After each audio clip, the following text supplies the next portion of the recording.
वो एक हार्मोन खास किस्म का रिलीज होता है, उसे हम कहते हैं ह्यूमन कोरियोनिक गोनाडोट्रोपिन हार्मोन। ये प्लेसेंटा से रिलीज होता है और इस हार्मोन के रिलीज होने की वजह से जो ख़वातीन हैं उनमें प्रेगनेंसी में ये ग्वाइटर जो होता है, ये गलहड़ जो होता है।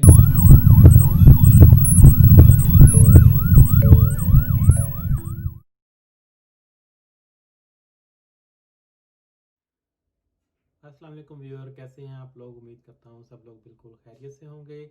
आज जिस टॉपिक पर हम डिस्कशन के लिए करने जा रहे हैं उसका नाम है ग्वाइटर, जिसे कि उर्दू में कहते हैं गलहड़। ये जो ग्वाइटर है इसके मैं आपको जो है अलामात बताऊंगा और इसके आपको काजेज़ बताऊंगा और फिर इसकी कॉम्प्लिकेशंस और इसके रिस्क फैक्टर्स बताऊंगा। अच्छा, तो जो ग्वाइटर होता है वो सबसे पहले हमें समझना चाहिए कि जो गलहड़ है ये थायराइड ग्लैंड जो होती है आपकी जो गर्दन में, ये सामने एक ग्लैंड होती है बटरफ्लाई की शक्ल में। ये इस ग्लैंड का नाम है थायराइड ग्लैंड। अच्छा, ये जो ग्लैंड होती है ये हार्मोन पैदा करती है जिसे हम कहते हैं थायराइड हार्मोन्स। अच्छा, ये जो ग्लैंड होती है ये आपके जो एक बहुत ही इम्पॉर्टेंट बॉडी का फंक्शन होता है मेटाबॉलिज्म, उसको कंट्रोल करती है। और मेटाबॉलिज्म से मतलब कि आपकी जो खुराक जो हज़म होती है और उससे जो बर्निंग होती है, बर्न होकर एनर्जी रिलीज़ होती है, उसको कंट्रोल करती है। और इसके अलावा जो है ये आपके हार्ट रेट को कंट्रोल करती है, आपके जो थायराइड हार्मोन्स हैं, और आपके ग्रोथ पर भी असरअंदाज होते हैं। अच्छा, इसके अलावा जो है हमें ये जानना ज़रूरी है थायराइड के ग्वाइटर को समझने के लिए कि ये जो ग्वाइटर है इसको हम इसकी अलामात को जानना सबसे पहले जो है हमें ज़रूरी है कि ये अलामात इसकी क्या होती हैं। इसके अलामात में मैं आपको जो है 6 ऐसी अलामात बताऊंगा जो कि ग्वाइटर के बहुत होती है। तो इनमें जो है सबसे पहले तो है कि एक जो है आपको एक नज़र आएगा, एक जो आपको स्वेलिंग जो होगी ग्लैंड में, गर्दन में सामने की तरफ, ये इसके अलामात में से एक अलामत हो सकती है। ये आपको शीशे करते वक्त, शीशा देखते हुए, ख़ास तौर पर शेव करते हुए या मेकअप अप्लाई करते हुए जो है ये नज़र आएगी। अच्छा, इसमें जो है आपको ये बताना ज़रूरी है कि जो थायराइड की जितनी भी डिजीज़ हैं ये जो हैं ये औरतों में ज़्यादा कॉमन होती हैं मर्दों की निस्बत। अच्छा, इसकी एक सबसे पहली अलामत तो होगी कि आपके जो है वो गिल्टी नज़र आएगी आपके जो है गर्दन के सामने। एक अलामत नंबर 1 होगी। दूसरे नंबर पर जो है अलामत जो है वो इसकी आपको जो है एक खांसी हो सकती है मरीज़ को। और तीसरे नंबर पे जो है उसकी आवाज़ का बैठ जाना, जिसे कहते हैं होर्सनेस जो होती है, वो पैदा हो सकती है ग्वाइटर की वजह से। और इसके अलावा जो है चौथे नंबर पर जो है वो जो है इसकी अलामात में होगी कि आपको जो है कोई खुराक निगलने में जो है वो आपको दुश्वारी पेश आएगी, स्वेलविंग में जो है वो डिफ़िकल्टी होगी।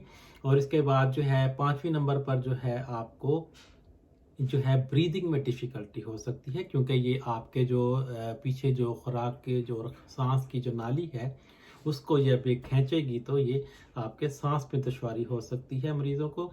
और इसके अलावा जो है इसकी जो लास्ट अलामत है वो आपकी गर्दन में जो है वो खिंचाव सा महसूस होगा। अच्छा, ये तो होगी इसकी 6 अलामात।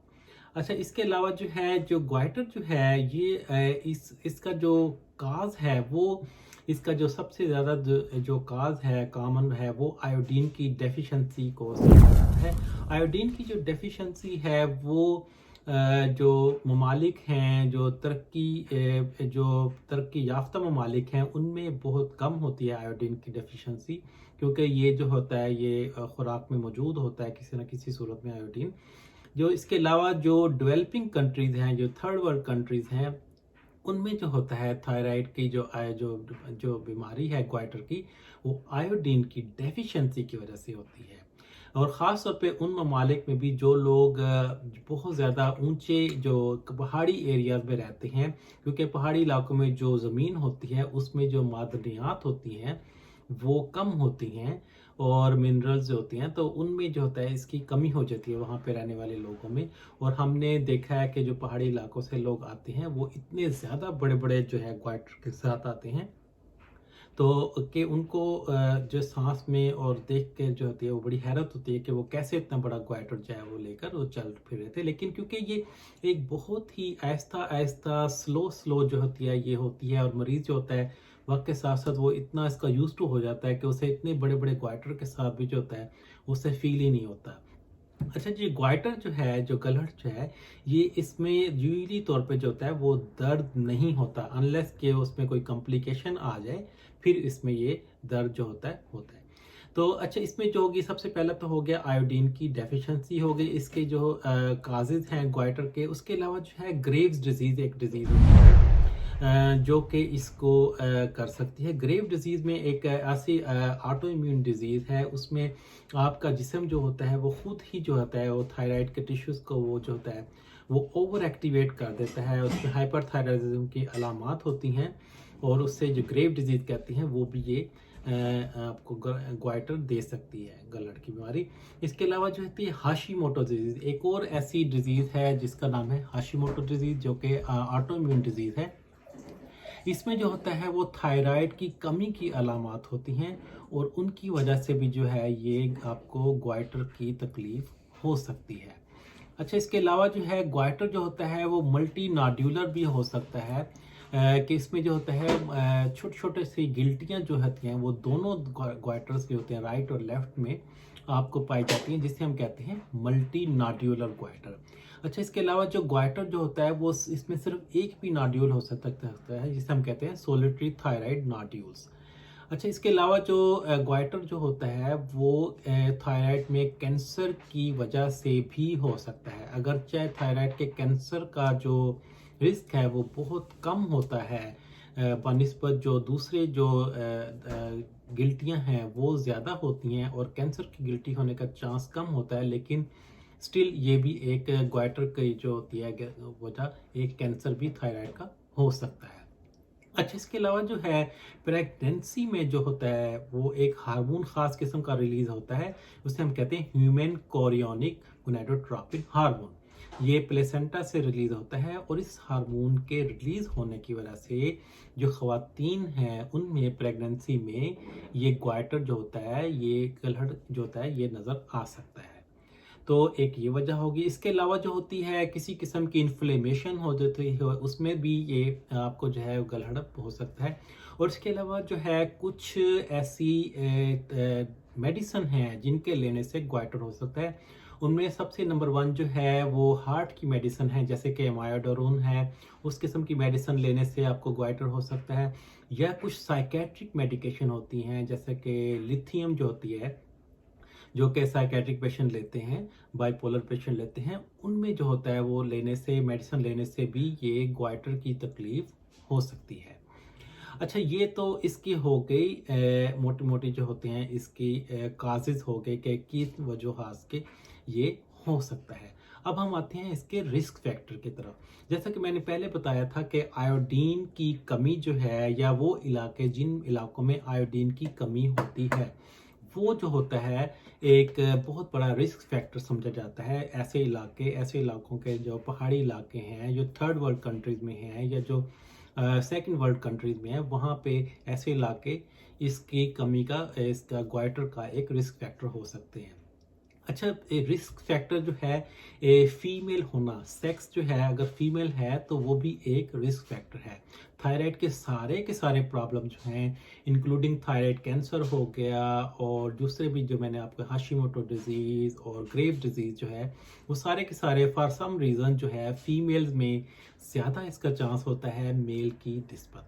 अच्छा, इसके अलावा जो है इसके रिस्क फैक्टर में मैंने कहा कि मेडिकेशन भी हो सकती है, और इसके अलावा एक और रिस्क फैक्टर है इसका, वो है आपकी रेडिएशन अगर आपको लगी है, या आप कोई रेडिएशन के डिपार्टमेंट में काम करते हैं, या आपको कोई शिवाएं किसी और वजह से आपने लगवाई हैं जिस्म पे, कैंसर या किसी और के कीमोथेरेपी, इसकी रेडियोथेरेपी हुई है, तो उससे भी जो ग्वाइटर है वो आपके जो खुलिए जो हैं वो बर्न हो जाएंगे, और उससे जो है ये आपको गलड़ की तकलीफ हो सकती है।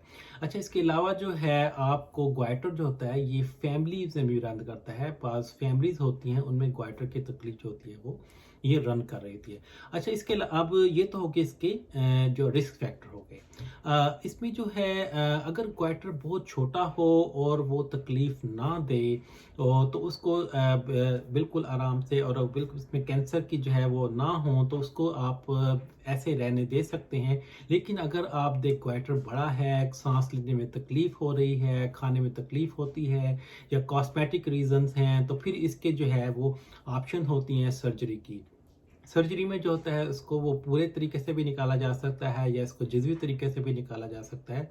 तो ये फिर एक आपका सर्जन डिसाइड करेगा।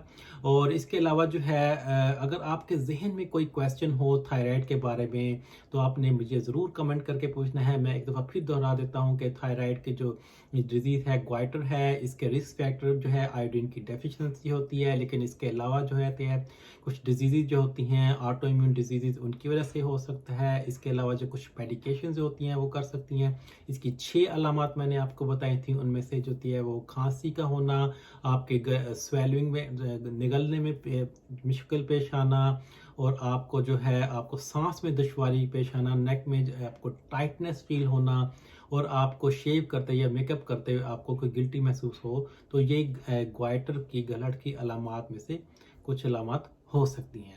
तो अगर आपके ज़हन में कोई क्वेश्चन है तो कमेंट सेक्शन ओपन है, प्लीज़ आप कमेंट करके कोई भी क्वेश्चन पूछ सकते हैं।